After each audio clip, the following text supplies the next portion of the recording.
परिचय।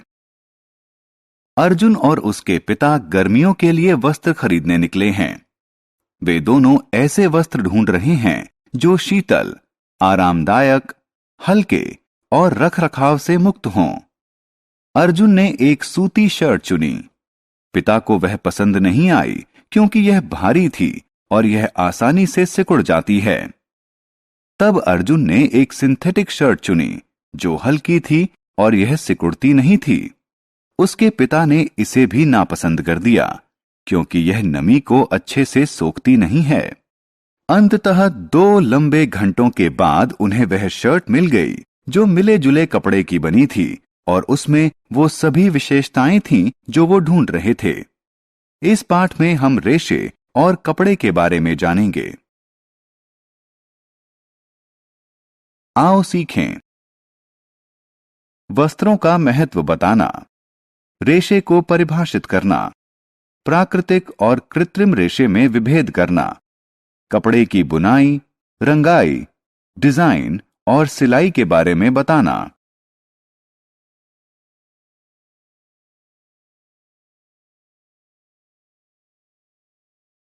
वस्त्र जो हम पहनते हैं। हम सब वस्त्र पहनते हैं। वस्त्र हमें ठंड, गर्मी, बरसात, धूल और कीड़ों से बचाते हैं। हम मौसम और अपने काम के अनुसार वस्त्रों का चयन करते हैं। हम जो वस्त्र पहनते हैं वो हमारे नजरिए और व्यक्तित्व को दर्शाते हैं। रेशा।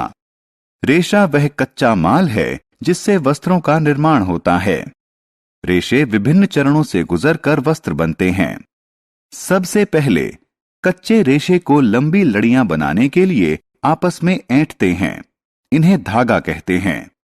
कपड़ा बनाने के लिए धागे की कताई बुनाई की जाती है।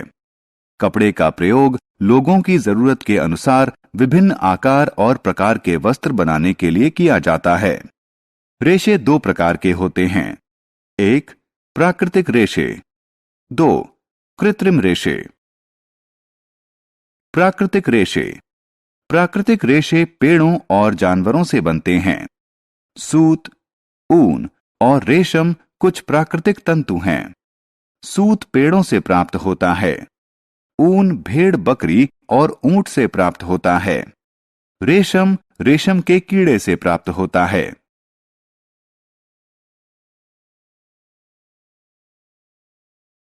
कृत्रिम रेशे। कृत्रिम रेशे मानव निर्मित होते हैं। नायलॉन, पॉलिस्टर इत्यादि कृत्रिम रेशों के उदाहरण हैं। कृत्रिम रेशों से बने कपड़े सस्ते होते हैं, जल्दी सूखते हैं और सिकुड़ते नहीं हैं। आमतौर पर मजबूत और मुलायम कपड़ा बनाने के लिए कृत्रिम रेशों को प्राकृतिक रेशों के साथ मिला दिया जाता है।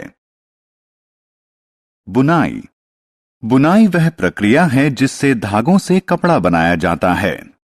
इसके लिए धागों का एक समूह क्षैतिज रूप से बिछाया जाता है और दूसरा ऊर्ध्वाधर रूप से। इस तरह एक दूसरे को काटते हुए धागों को बुनावट कहते हैं।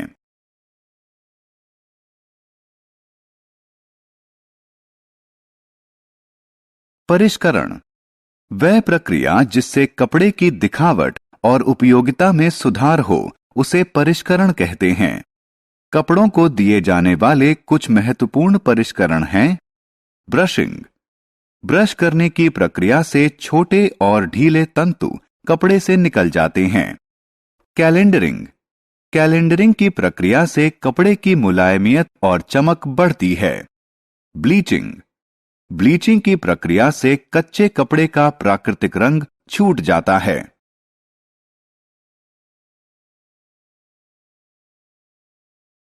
रंगाई। कपड़े को नया रंग देने को रंगाई कहते हैं। एक कपड़े को रंगने के लिए पहले गर्म पानी में रंग और नमक का घोल तैयार किया जाता है। इसके बाद कपड़े को इसमें डुबोया जाता है। कपड़े को 1 घंटे बाद बाहर निकालकर धोया जाता है। अंत में कपड़े को सुखाया जाता है।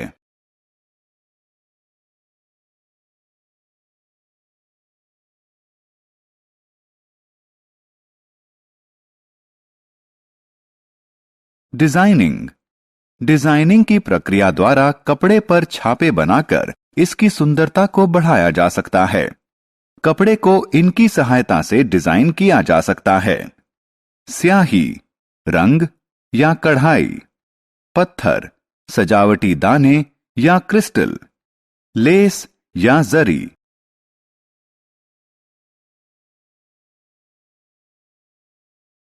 सिलाई। सिलाई वह प्रक्रिया है जिससे कपड़ों को वस्त्रों में बदला जाता है। इसमें कपड़े को सुई और धागे से सिला जाता है। पुराने दिनों में सिलाई हाथ से की जाती थी, लेकिन आजकल सिलाई मशीन से की जाती है।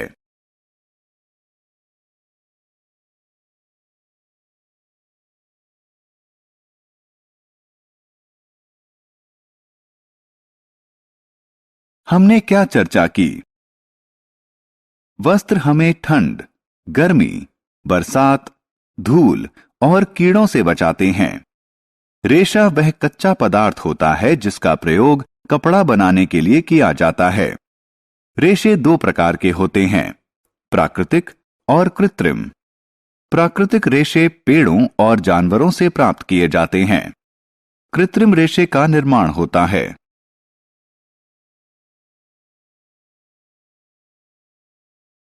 कपड़े का निर्माण एक जोड़ी धागों को आपस में एक दूसरे के समकोण पर बुनकर किया जाता है। कपड़े के परिष्करण में 3 प्रक्रिया शामिल होती है, ब्रशिंग, कैलेंडरिंग और ब्लीचिंग। कपड़े की दिखावट को बेहतर बनाने के लिए उसे रंगा और डिजाइन किया जाता है। सिलाई वह प्रक्रिया है जिससे कपड़े को वस्त्र में बदला जाता है।